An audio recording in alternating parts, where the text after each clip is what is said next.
Hello everyone! Mo ni ang atong studio type nga room for rent. So ingon ani kanindot, ingon ani kagwapa, kalimpyo. So kanang inyong tara nakita, apil na siya sa inyohang pag-rent. So nindot kaayo na siya kurtina, kompleto na tanan. Ingon ana nako kamahal ang akong mga borders.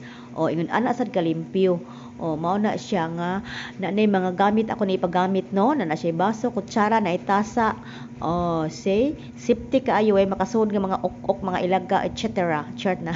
Napagyoy gamay kaayo nga planggana o napay dining table. O apel na siya. Ingon ana na ako kalablab. Kana mga kortina na ako diha nga medyo mahal-mahal. Ako na lang pong giapil. O yung ana na ako kapinangga. O so na kwarto. O mo ni siya ang kwarto na carpet. Oh wow, sana all na lang gid ta napay aircon. O kanang mga kortina nga inyo nakita dinha, kanang double dick. Oh, apil na tanan. So naka-tiles ang atong CR. Swerte kaayo ang makarent direng dapitan na isamin sa may CR. Iligawas nimo makita nimong samin. Unya pagsuod nimo naka-tiles ang CR, limpyo kay CR. Nanay kabo, nanay balde. O kompleto na tanan. Napay beddings, napay single bed. O napay foam pag ay kay Ginoo ko. O ana na ko kamo kalab. Char. O nay double dick. So ang akong kortina nga medyo mahal-mahal ako na lang i-apil.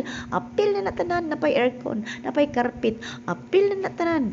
O asa man ka mangita, ingon ana ko magmahal sa ako mga borders. Ay sana all. O di ba nay duha ka buksuga, pwede ra usari pasigaon, pwede ra sagway suga, o di ba? Ay sana all. O ingon ana ta mo kalablab. O pagawas nimo na pa sala, na pa supa. Limpyo kaayo na pa samin. O na pa mga kortina. Tanan gamit na ana, rep na lay kuwang. So puhon-puhon ato na butang ang ref.